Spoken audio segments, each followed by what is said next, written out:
কি হলো গো বৌদি, এখানে এরকম বাংলার পাঁচের মতন মুখ করে দাঁড়িয়ে আছো কেন? কি হয়েছে? কিছু সমস্যা হলো নাকি? কি বলবো দাদা আপনাকে। আমার তো অন্নপূর্ণা ভান্ডারের টাকাটা ঢুকছে না। সবার ঢুকে গেল। ওই যে আমার ছেলের বন্ধু, তিনটে মা, ওদের সাথে একসাথে সব ফর্ম ফিল আপ করলাম, ওদের সবার ঢুকে গেল টাকা, আর আমার তো ঢুকছে না। আমি তো বড় চিন্তায় আছি, আমার কি ঢুকবে না টাকা নাকি, আমি তো বুঝতে পারছি না দাদা, কি বলবো। এত চিন্তা করার কারণ নেই, আস্তে আস্তে সবারই টাকা ঢুকে যাবে। হ্যাঁ, বলছি কি আপনার ডিবিডি লিঙ্ক করা আছে তো আধার কার্ডের সাথে ব্যাংকের বইয়ের? তাহলে তো ঢুকবে। সেটা আবার কি ডিবিটি লিঙ্কটা আবার কি? ও তো আধার কার্ডের সাথে আমার লিঙ্ক তো সেই ব্যাংকের বই যখন খুলেছি তখন থেকেই করা আছে, আবার করতে হবে নাকি থরি হোস? ওইটা দিয়ে তো কাজ হবে না, সে যখন করেছেন করেছেন, এখন আবার নতুন করে লিঙ্ক করাতে হবে, ডিবিডি লিঙ্ক। নাহলে তো টাকা ঢুকবে না। আপনি খবরে দেখেননি, কোথাও শোনেননি কথা? করাতেই হবে।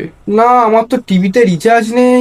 চিন্টুর বাবা তো রিচার্জ করেনি এ টিভিতে। বাবা, খবরের চ্যানেলে তো বারবার করে বলে দিচ্ছে নতুন করে ডিবিডি লিঙ্ক করাতে হবে, রিচার্জটা তো করিয়ে রাখবেন।